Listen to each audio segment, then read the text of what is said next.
जय जगन्नाथ पिला माने मु लीजा स्वागत करछि तुम मानकु सौरभ ई लर्निंग क्लासेस को। पिला माने आज आमे गुरु शिष्य परंपरा विषयक एक विषय पढ़िबा। विषयटी को पढ़िबा पूर्वरु मु तुम मानकु गोटे छोटिया गपटिए कहिबी। ताले तुमे माने गप सुनिया पे प्रस्तुत त। पूर्व काल रे माने महाभारत काल रे द्रोण नामक जड़े गुरु थिले एवं तांकर एकलव्य नामक जड़े शिष्य थिला। प्रकृत रे एकलव्य जड़े साधारण बालक अटे एवं गुरु द्रोण राजकुमार मानंकु शिक्षा प्रदान करुथिले। राजकुमार जेमति कि कौरव पांडव एमानंकु शिक्षा प्रदान करुथिले। तुम तो जानिथिबो कुरुवंशर राजकुमार को कौरव एवं पंडुंकर पुत्र मानंकु पांडव बोली कहा जाउथला। तो एमानंकु से बेसिकली धनुर्विद्या इत्यादि शिक्षा प्रदान करुथिले। एकलव्य मध्य जाई उपस्थित हेले कहले गुरु द्रोण आपण मध्य मते निजर शिष्य रूप में स्वीकार करंतु मते धनुर्विद्या शिखांतु। किंतु गुरु द्रोण मना कर देथिले। काहेकि मना कर देथिले? एकलव्य कौनसी राजकुमार नथिले तेणु से तांको मना कर देथिले जेहेतु से जने साधारण बालक थिले। तापरे कौन हैला एकलव्य गुरुंको कथा को माने किछि खराब न भावी से विचलित न होई से गुरु द्रोण को दूररू अनुसरण करी समस्त धनुर्विद्या ग्रहण करथिले। माने से बहुत भल भाव में धनु चलाइबा शिखि जाइथिले। जेतेबेले एही कथा गुरु द्रोण जानिले सेतेबेले से बहुत चिंतित हेले। काहेकि ना तांकर शिष्य मानक मध्यरु अन्यतम शिष्य हेउछंती अर्जुन एवं से चाहुथिले अर्जुन विश्वर सर्वश्रेष्ठ धनुर्धारी हुंतु। यदि एकलव्य दूररू ही गुरु को देखिकी एते भल भाव में धनु चलई पारुछंती माने से तो अर्जुन को मध्य काटी देबे। से निजे ही जे विश्वर सर्वश्रेष्ठ धनुर्धारी। एही चिंतारे गुरु कौन कले शिष्य एकलव्य पाखरे पहुँचिले। तांको कहिले पुत्र मु ते शिक्षा देई नाही सत किंतु तू तो दूररू मते ही अनुसरण करी धनुर्विद्या ग्रहण करिछु ना तेबे मु ते गुरु दक्षिणा स्वरूप किछि मागु अछि। एकलव्य मध्य कहले हाँ ठीक अछि आपणकर तो अधिकार अछि आपण मागंतु। से कहले निजर एक अंगुली काटी मते प्रदान कर। अंगुली काटी प्रदान कले कौन हम सी धनु चलई पारिबो नाही कहीं धनु चलैया पई 5टी आंगुलीर तो आवश्यकता रहुछि ना जेकोसी कार्य करिया पई संपूर्ण हातर ही आवश्यकता रहुछि। से चिंतित हैला किंतु से गुरुंको आज्ञा पालन कला एवं गुरुंको सांगे सांगे निजर अंगुली काटी प्रदान कला। तुम मैंने भाव यह द्वारा कौन होची यह द्वारा तो तार निजर ही क्षति है। अर्जुन हो गला सर्वश्रेष्ठ धनुर्धारी तार लाभ कौन है? तार लाभ यह है जे पिला माने से गुरुंकर आज्ञा पालन कला ताकू तार सुफल मिलला। जमती आम श्रवण कुमार को उत्तम पुत्र बोली कहू सेमिति गुरु द्रोणकर उत्तम शिष्य बोली आम जदि क्या जाना अर्जुन नुहे सर्वप्रथम एकलव्य को ही जाना कहीं से गुरुंकर आज्ञा पालन करी गुरुंकर वचन को मान्य करी से पदवी लाभ कर उत्तम शिष्य हो पारे। अच्छा आज आम से गुरु शिष्य परंपरा विषयक अन्य एक कहानी पढ़ा। पिला माने यह 10म श्रेणी संस्कृतर एक विषय अटे। विषयटीर नाम हेउची सुशिष्य उपमन्यु। ठीक अच्छे विषयर नाम कौन? सुशिष्य उपमन्यु। तुम्हें माने भावुव कि मैडम तो आमको सुशिष्य उपमन्यु पढ़ेबे तेबे गुरु द्रोण एकलव्य एमानकर स्टोरी कहीं शुणेले एथिपाई शुणेली जे सेतेबेले जेमती महाभारत काल रे गुरु द्रोणकर कथा शिष्य उपमन्यु मानिथिला ताको सुफल एबे पर्यंत मध्य मिलुअछि। ए देख आमे प्रथमे सेमानंकर माने गुरु द्रोणंक संगे कहार स्टोरी शुणेली एकलव्यंकर स्टोरी शुणलु आमे। से भली भाबरे उपमन्यु किभली उत्तम शिष्य थिला ताकू उत्तम शिष्य हेबार क्यों फल मिलिला सेही विषयक कहानी आमे पढ़िबा सुशिष्य उपमन्यु। अच्छा पिला माने सु शब्दर अर्थ कौन? सुर अर्थ कौन? सुर अर्थ बेसिकली होची भल अर्थ को बुझाऊँगी। जमती आम जदि कर्म रे कु लगेदेबा कुकर्म दुष्कर्म ताहा मंद अर्थ को प्रकाशित करिवो बा खराब अर्थ को प्रकाशित करिवो। से भली सु माने भल। शिष्य माने तो जानिछ जो माने गुरुंक समीप रे रही करी बसी करी विद्या ग्रहण करती ताको शिष्य बोली कहा जाए। तो सु माने हेउछि उत्तम बा भल शिष्य उपमन्यु। तो उपमन्यु किभली उत्तम शिष्य थिला से विषय का कहानी आम आज पढ़ा। ठीक अच्छे। अच्छा पिला माने तुम्हें माने साहित्य रे किंबा इंग्लिश रे जहाँ भी चैप्टर सब पढ़ ता पूर्वर कौन थाए प्राक सूचना कवि परिचय इत्यादि थाए कि यही ग्रंथरु यही कथा वस्तुटी आसी अछि बा यही कथा वस्तुर लेखक ए अटंती ये भाव में आम सब पढ़ी था से आम प्राक सूचना पढ़ा। ठीक अच्छे कौन लिखाई व्यासदेव विरचितात् महाभारतम इति आर्षग्रंथात् इदं कथावस्तु आनीतम। व्यासदेव विरचितात् माने व्यासदेवंक द्वारा विरचित होइथिबा महाभारतम महाभारत हेउछि व्यासदेवंक द्वारा विरचित। इति इति माने बोली वा नामक लिखि दिया पिला माने शब्दार्थ इति माने बोली बा नामक। अच्छा पिला माने मु पढ़ेला बेले तुमको चैप्टर संपूर्ण विषयर शब्दार्थ कही कही चलिबी संधि विच्छेद करी करी पढ़ी पढ़ी चलिबी एवं संधि विच्छेद लेखि लेखि मध्य चलिबी। तुम माने संधि विच्छेद सकारण विभक्ति प्रकृति प्रत्यय समास ये सब पढ़िबे चैप्टर रे किंतु ग्रामर पार्ट व्याकरण भागटी को आमे परे पढ़िबा। वर्तमान केवल विषयर शब्दार्थ विषयर भाव सहित आमे संधि विच्छेद पढ़िबा। ठीक अच्छे पिला माने मझिरे मझिरे इंटरेस्टिंग ट्रिक सब भी कहूथी मन रखिबा पई। ठीक अच्छे व्यासदेव विरचितात् व्यासदेवंक द्वारा विरचित होइथिबा महाभारतम महाभारत इति माने बोलिबा नामक महाभारत नामक आर्ष ग्रंथात् आर्ष ग्रंथरु इदम एही कथावस्तुटी आनीतम आसी अछि। व्यासदेवंक द्वारा विरचित होइथिबा महाभारत नामक आर्ष ग्रंथरु एही माने सुशिष्य उपमन्यु नामक कथावस्तुटी आनीतम माने आसी अछि। अच्छा पिला माने मनरे प्रश्न आसुथबो कि आर्ष ग्रंथ कौन महाभारत गोटे आर्ष ग्रंथ से ही आर्ष ग्रंथरु यही कथावस्तुटी आसी अछि। आर्ष ग्रंथ माने कौन आर्ष ग्रंथ माने ऋषि प्रणीत जमती वाल्मीकि जड़े ऋषि अटंती से लिखिछन्ति रामायण रामायण गोटे आर्ष ग्रंथ सेमती व्यासदेव जड़े ऋषि अटंती से लिखिछन्ति महाभारत महाभारत गोटे आर्ष ग्रंथ अटे। से ही आर्ष ग्रंथरु एई सुशिष्य उपमन्यु नामक विषयटी बा कथावस्तुटी आसी अछि। तो आर्ष ग्रंथ माने ऋषि प्रणीत लिखि दियो समस्ते। आज जेहेतु आमर नूतन अध्यायर आरंभ तेणु तुम मैंने मुझे जानी समस्ते नुआ खाता पेन धरिकी श्री गणेशाय नमः बोली लिखिकी आरंभ कर शुभारंभ हो जाओ। प्रथम लिखि दिया इति माने बोलिबा नामक तापर आर्ष ग्रंथ माने ऋषि प्रणीत। अच्छा तो ऋषि द्वारा प्रणीत होइथिबा महाभारत नामक ग्रंथरु यही कथावस्तुटी आसी अछि जहाँ व्यासदेवंक द्वारा विरचित अटे। प्राचीन कालरू प्रचलित हेउथिबा गुरु शिष्ययोः गुरु और शिष्यंकर संबंधः संपर्क अद्यापि अद्ययुक्त अपि। पिला माने संधि विच्छेद लिखि दियो अद्ययुक्त अपि अद्यापि। पिला माने देख तुम मन रे प्रश्न आसीबो कि संधि कौन संधि विच्छेद कौन संधि कौन माने जमती देख ये अद्य अच्छी युक्त अपि अच्छी दीटा अलग अलग शब्द अच्छी ताकू मिसेकी संधि ताकू मिसई देला बेलू से हो संधि माने वर्ण मानकर मिलन निकटस्थ वर्ण मानकर मिलन को आमे कहूचे संधि। से ही निकटस्थ वर्ण मान को आमे अलग अलग करदे दीटा शब्द अलग हो गला ताकू आमे कहबा संधि विच्छेद। जमती देख एटा मु अद्यापि जो अच्छी अद्यापि शब्दटा को मु संधि भांगिली अद्य है गोटे अपि है गोटे शब्द। ठीक अच्छे दुईटा शब्द मिसिकी अद्यापि होता अद्यापि रे कौन अच्छी संधि अच्छी अद्य युक्त अपि होउछि अद्यापिर संधि विच्छेद। आशा करछु तुम माने बुझी जाइथिबो बोली।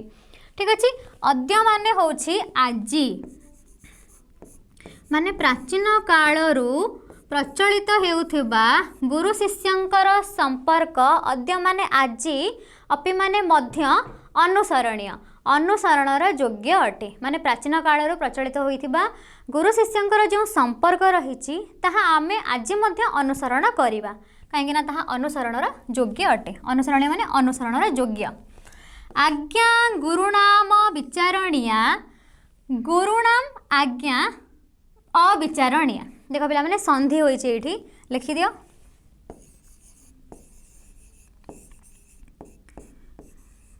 गुरुनाम युक्त अविचारणीया।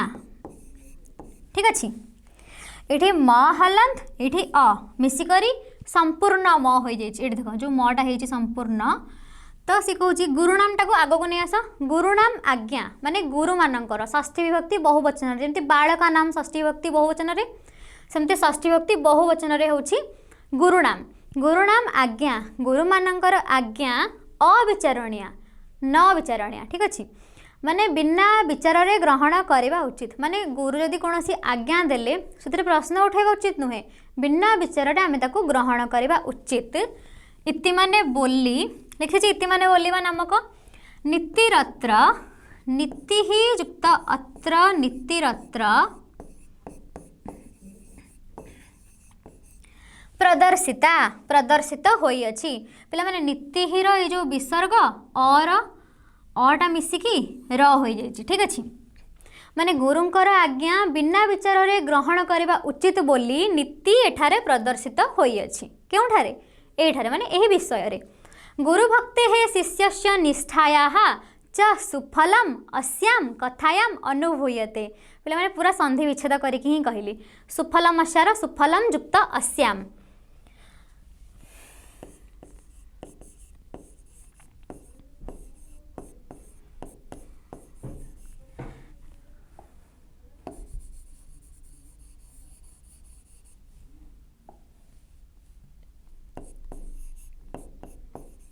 सुफलम युक्त अस्याम लिखि सार अर्थ कही दूची कथायाम युक्त पिले माने तुमे माने भी समस्ते खाता पेन धरिकी लेखि लेखि पढ़ जहाँ द्वारा तुम्हें बुझी पारिबो बहुत किछि जानि पारिबो ठीक अच्छे तार अर्थ कौन माने गुरु भक्त शिष्यर निष्ठा एवं सुफलम सुफल माने ताकू जो सुफल मिलला कहा को उपमन्यु को अस्याम एही कथायाम कथारे अनुभूयते अनुभूत होइथाए माने जड़े गुरुभक्त शिष्यर निष्ठा एवं सुफल एही कथा द्वारा आमे जानी परिबा एही कथारो अनुभूत होइथाए केमिति अनुभूत होइथाए वर्तमान आमे ताहा देखिबा पिला माने देखो जहाँ शब्दार्थ कहली इति माने नामक आर्ष ग्रंथ माने ऋषिंक द्वारा रचित एवं संधि विच्छेद इत्यादि एठी अछि मु तुम मानंकु संधि विच्छेद करी करी पढ़ाई चलुची और सांगे सांगे शब्दार्थ मध्य कही कही चलुथी प्रकृति प्रत्यय इत्यादि विषय को नहीं टोटली वरीड हवा दरकार नहीं ताहा मध्य प्रसंग अनुसार पढ़ा जिबा। प्रथम अनुच्छेद आसीत आसीत माने थिले अच्छा किए थिले उपमन्युर नाम शिष्य आसीत शिष्य थिले आसीत शब्दर अर्थ हेउची थिले बा थिला वाक्य गठन पिला माने आसीबो सेति शब्दर अर्थ जानिबा निहाती जरूरी पचार देबे आसीत लगे कि वाक्य गठन कर आसीतर अर्थ थिला बा थिले बोली जानले सिना वाक्य गठन करि परिबो। अच्छा आसीत माने थिला कह आसीत किए थिला शिष्य आसीत शिष्य थिला अच्छा शिष्य अछि माने गुरु तो निश्चित भाव रे थिबो गुरुंकर नाम कोन थिला देखिबा धौम्यस्य ऋषेः उपमन्युर नाम उपमन्युः युक्त नाम उपमन्युर नाम शिष्य आसीत कह आसीत शिष्य आसीत माने शिष्य थिला क्यों नामक शिष्य थिला उपमन्यु नाम उपमन्यु नामक शिष्य थिला कहार धौम्यस्य ऋषेः धौम्य ऋषिंकर धौम्यस्य ऋषेः दुईटी जगार ही षष्ठी विभक्ति एक वचन होइछि धौम्य ऋषिंकर उपमन्यु नामक शिष्य थिला माने आमे जानले जेमती द्रोण और एकलव्यंकर गोटे स्टोरी सेमती आमे ए विषय रे कहा विषय रे पढ़िबा धौम्य ऋषि आ उपमन्यु शिष्य ठीक अछि तो धौम्य ऋषिंकर उपमन्यु नामक जड़े शिष्य थिले उपाध्यायः तम उपाध्याय शब्दर अर्थ होछि पिला माने गुरु लिखि दियो समस्त खाता रे उपाध्यायः तम मिसिकी उपाध्यायस्तम उपाध्याय माने गुरु तम माने तांकु माने कहांकु उपमन्युंकु गोरक्षणाय प्रेषयति स्म गाई जगिबाकु गोरक्षणाय माने गोरक्षण निमित्त प्रेषयति स्म पिला माने देख प्रेषयति माने होची पठाउ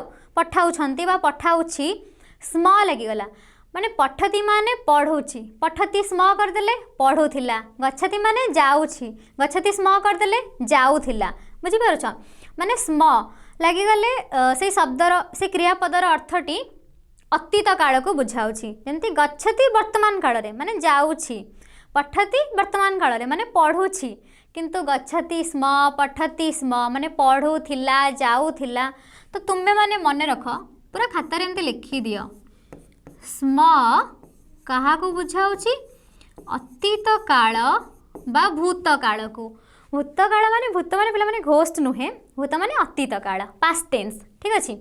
तो प्रेषयति माने पठाउछंती आउ स्म लागिगला पठाउथिले कहा को पठाउथिले तम तम माने कहा को उपमन्यु को। तो से उपमन्यु को पठाउथिले गोरक्षण निमित्त गाय जगिबा को उपमन्यु को पठाउथिले कह कह प्रेषयति स्म उपाध्यायः प्रेषयति स्म माने गुरु पठाउथिले। स माने उपमन्यु उपाध्याय वचनात् दिवागाः रक्षित्वा दिवसक्षये उपाध्यायस्य अग्रतः स्थित्वा नमः चकार। पूरा संधि विच्छेद करी पढ़ी सह माने सही उपमन्यु उपाध्याय वचनात् माने गुरुंका वचन अनुसारे दिवा शब्दर अर्थ होची पिला माने दिन।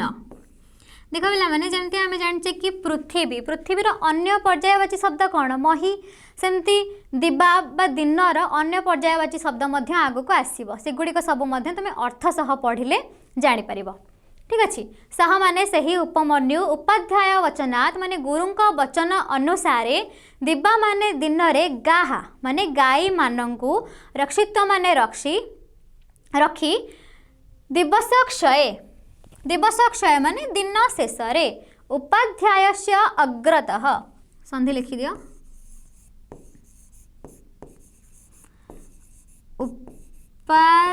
उपाध्यायस्य युक्त अग्रतः ये उपाध्यायस्य एठी यरे अ अछि एवं एठी अ मिसिकी दीर्घ होई आ हो जाइछि उपाध्यायस्याग्रतः एठी माने उपाध्यायस्य माने गुरुंकर अग्रतः माने आगरे स्थित्वा माने रही करी नमस्चकार नमः चकार माने नमस्कार कला बा प्रणति जणाइला। तो उपमन्यु कौन करुथला गाय जगुला दिन शेष गुरु सम्मुख में रही नमस्कार जनाऊला। ये तुम मैंने शब्दार्थ संधि विच्छेद देखिपर प्रकृति प्रत्यय समास आदि वर्तमान देख ना पढ़ेला पर देखिले भलसे बुझीपर। द्वितीय अनुच्छेद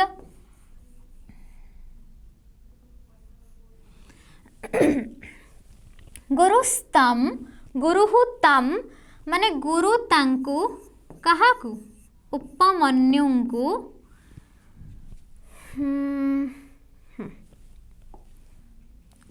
लिखिदवा गुरुस्तम गुरु तांकु माने उपमन्युंकु हृष्ट पृष्ठम माने सुस्थ सबल दृष्टवा माने देखी प्रकृति प्रत्यय इत्यादि आसुछि किंतु चैप्टर सरले कहबी। दृष्टवा माने देखी उवाच माने कहिले कौन कहिले वत्स केन वृत्तिम करोसी। अच्छा पिला माने देख वत्स पाखरे गोटे एमती चिन्ह अच्छी आपको कौन कह जाए ना संबोधन चिन्ह कह जाए मन रखि था कौन कह जाए संबोधन चिन्ह कहीं कहूँ संबोधन माने कौन पिला माने डाकिवा सपोज तुम घरे अच्छ तुम ना माँ डाकिले संबोधन कले कि हे लता तो ये तुमको माँ डाकिले बा संबोधन कले आ संबोधन कला माने यही चिन्हटी आसो आमको जना पड़ो जे संबोधन कराऊँच आई चिन्ह जो शब्द पाखे थी सकारण विभक्ति जदि पचरा मान से क्यों विभक्ति होती तार कारण कौन जदि पचरा प्रथमा विभक्ति होती कारण संबोधन चिन्ह अच्छी तो संबोधने प्रथमा तो वत्स कौन हेबो संबोधने प्रथमा। देख सकारण विभक्ति मु सेपरेटली पढ़ेबी कहबी किंतु ये जेहेतु प्रसंगवशतः आसला तो आम जानदवा संबोधने प्रथमा। आग को पिला माने बहुत सारा पैसेज रे एमती वत्स पाखर एमती चिन्ह थिबा किंबा आउ किछि शब्द पाखर एमती चिन्ह थिबो आम जानवा सेठी संबोधन होइछि एवं संबोधन मात्रे प्रथमा विभक्ति होइछि। तो गुरु तम हृष्टपृष्टम दृष्ट्वा गुरु तांको सुस्थ सबल देखि पचारिले वत्स पुत्र केन वृत्तिम करोसी केन माने कहा द्वारा वृत्ति माने जीविका लिखि दियो। वृत्ति शब्दर अर्थ हेउछि पिला माने जीविका।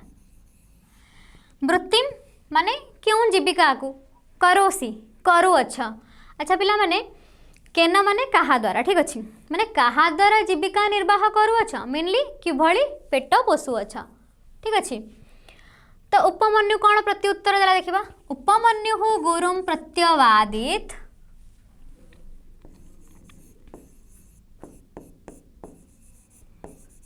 वृत्तियुक्त अबादित प्रत्यवादित। उपमन्यु गुरुम प्रत्यवादित उपमन्यु गुरु को प्रत्युत्तर देला भैक्षीण वृत्तिम करोमि। करोमि माने करुछि भक्षण माने भिक्षा द्वारा वृत्ति माने वृत्ति को तो भिक्षा द्वारा जीविका निर्वाह करुअछि। गुरु पचारे तुम किभली चलुछ बा पेट पोषण करुछ मु भिक्षा वृत्ति द्वारा पेट भरुछि बा जीविका निर्वाह करुअछि। तमुपाध्याय लिखि दिया पिला माने तम माने ताकु उपाध्याय माने गुरु तम उपाध्याय मिसिकी तमुपाध्याय महलंत आउ उ मिसिकी मु हो जाइए देख मु तमुपाध्याय माने तांकु गुरु प्रत्युवाच प्रत्युत्तर देले बा कहिले उवाच माने कहिले प्रतियुक्त उवाच मिसिकी प्रत्युवाच मह्यम निवेद्य भक्ष्यम त्वया न भोक्तव्यम। मह्यम मह्यम युक्त अनिवेद्य मिसिकी मह्यम अनिवेद्य हो जाइए लिखि दिया पिला माने मह्यम माने मोते अनिवेद्य माने न देई न जणाई निवेदन न करी माने मोते न देई बा न जणाई भैक्ष्यम भिक्षा लब्ध द्रव्य त्वया तुम द्वारा न भोक्तव्यम भोग करवा उचित नुहे। भोग करवा माने भोजन करवा बा खाइबा उचित नुहे। पिला माने बेसिकली भोक्तव्यम माने भोग करवा उचित कर्तव्य माने करवा उचित किंतु जेतले हमें न लगे दौ न नाही अर्थ को प्रकाशित करे माने करवा उचित नुहे न भोक्तव्यम करवा उचित नुहे। कौन उचित नुहे करवा ना मते न देई बा न जणाई तुमे किछि भिक्षालब्ध द्रव्य ग्रहण करि परिबो नाही बोली किए कहिले गुरु कहिले। ततः ततः माने ताहा परे उपमन्यु तथा इति उक्त्वा तथा माने सेही परी हो माने सहमति प्रदान कले माने गुरु आपण जेमिति कहिले सेही परी हेउ। इति शब्दर अर्थ मु कहिछि बोलिबा नामक इति माने बोली उक्त्वा माने कही माने ताहा परे उपमन्यु सेही परी हेउ बोली कही एटी लिखि दवा फर्स्ट कि इति युक्त उक्त्वा संधि विच्छेद भी पिला माने सांगरे सांगरे लिखि चल ता द्वारा कौन हेबो ना चैप्टर सरू सरू तुमर सबु संधि रेडी हो जाइथिबो संधि संधि विच्छेद ठीक अछि। तथा इत्युक्त्वा ताहा हेउ बोली कही गुरवे गुरुंकु गुरु शब्दर चतुर्थी विभक्ति एक वचन रे गुरवे सर्वं भैक्ष्यं न्यवेदयत् समस्त भिक्षालब्ध द्रव्य निवेदन कले बा प्रदान कले। उपाध्याय गुरु तस्मादेव तस्मात् युक्त एव तस्मादेव लिखि दियो पिला माने तस्मात् माने ताहा ठारू एव माने ही पिला माने एव लिखि दियो सेपरेटली तो माने सांगे सांगे लिखि लिखि चलु थाओ। एव हेउची निश्चयार्थक अव्यय ठीक अछि माने एव जेउठ लागि जीवो ताहा दृढ़ अर्थ को प्रकाशित करिवो। एवर अर्थ हेउची ही माने जेमती मु कहिदेवी गोटे वाक्य रे ही लगे कि सत्यम एव जयते सत्यर ही जय हुए हीटा कौन दृढ़ अर्थ को प्रकाशित करुच्ची तो तस्मात् एव माने ताहा ठारू ही सर्वम समस्त भैक्ष्यम गृहणात् भैक्ष्यम युक्त अगृहणात् ठीक अच्छी लिखि दियो भैक्ष्यम युक्त अगृहणात्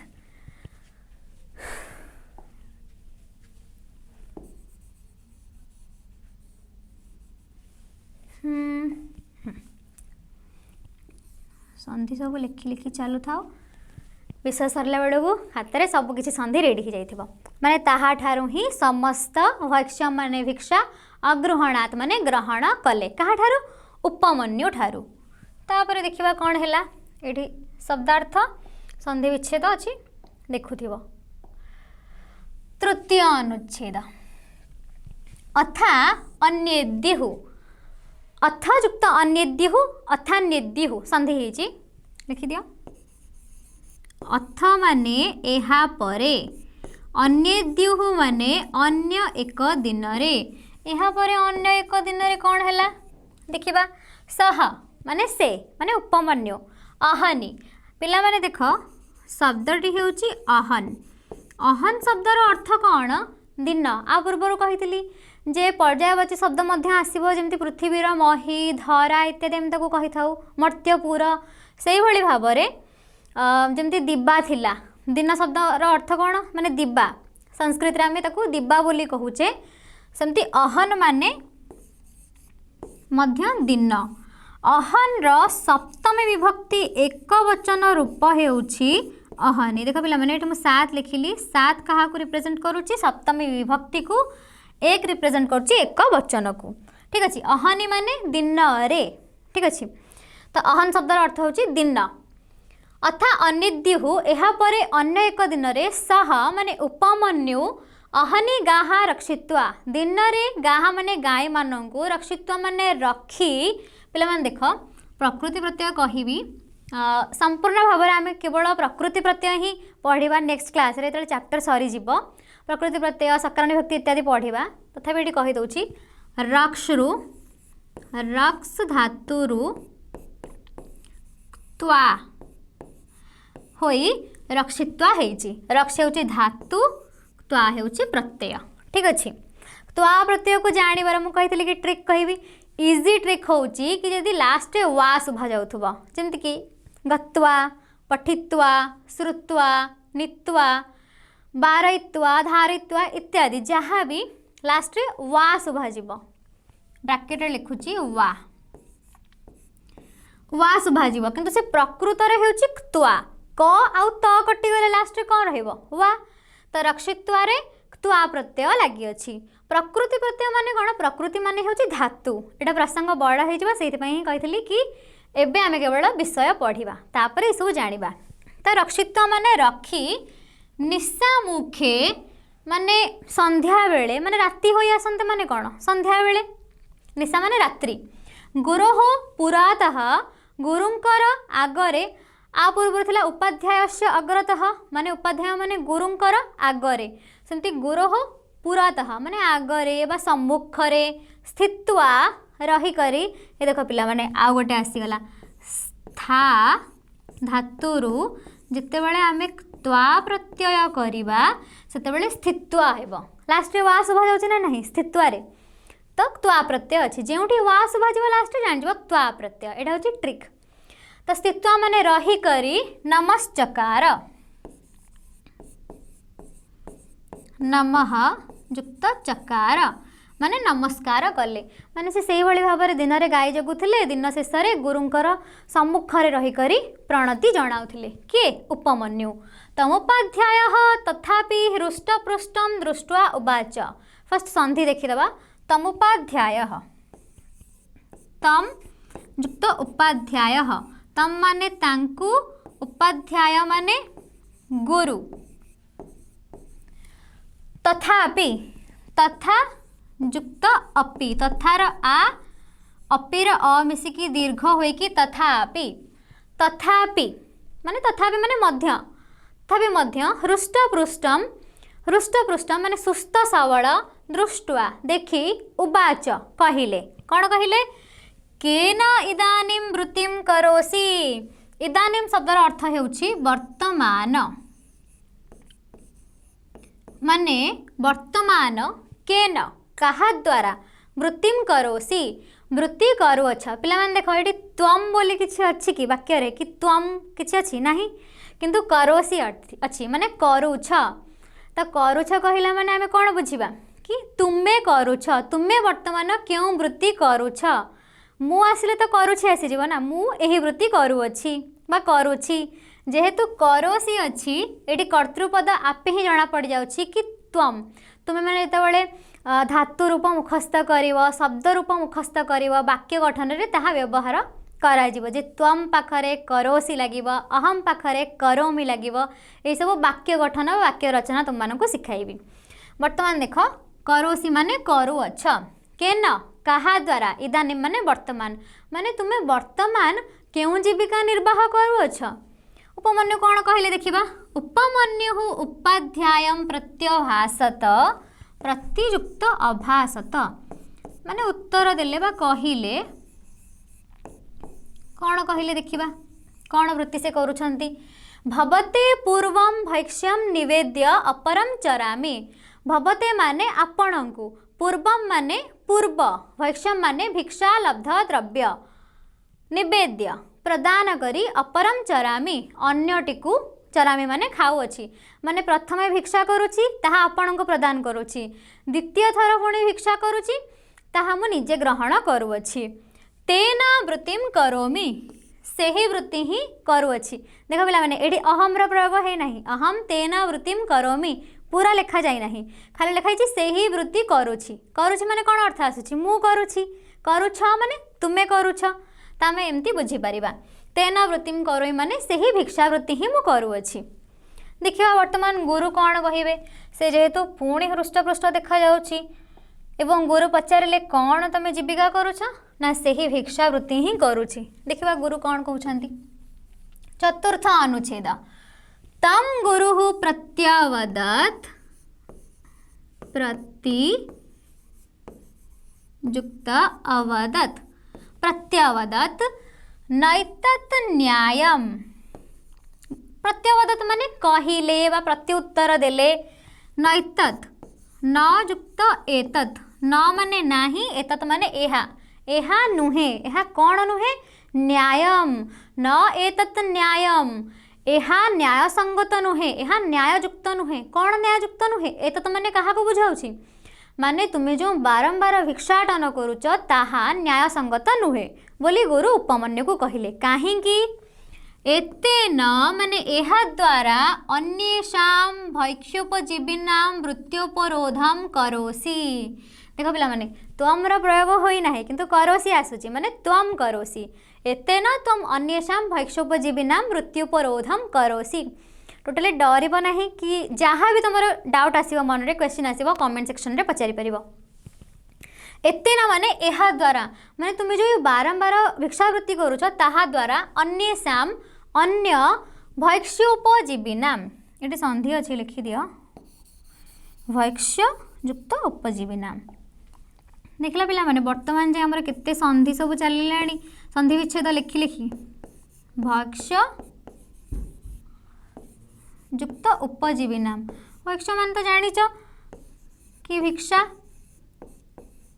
उपजीवी माने जो माने भिक्षा को ही आश्रय करी बंची थांती माने भिक्षुक मान को बुझाउछि तो एते अन्येषां माने अन्य भैक्ष्योपजीविनां भिक्षुक मानकर भिक्षा उपरे आधार करिथिबा आश्रित करिथिबा लोक मानकर वृत्ति उपरोधम वृत्ति युक्त उपरोधम वृत्ति उपरोधम वृत्ति माने वृत्ति बा जीविका को उपरोध माने विरोध करुछ माने बाधा सृष्टि करुछ करोसी माने करुछ माने तुमे जो एमती करुछ बारंबार भिक्षाटन करुछ ताहा द्वारा अन्य भिक्षुक मानकर जीविका रे बाधा सृष्टि हेउछि एवं न कर्तव्यम एवं माने एही भली न कर्तव्यम करिबा उचित नुहे एहा करिबा उचित नुहे।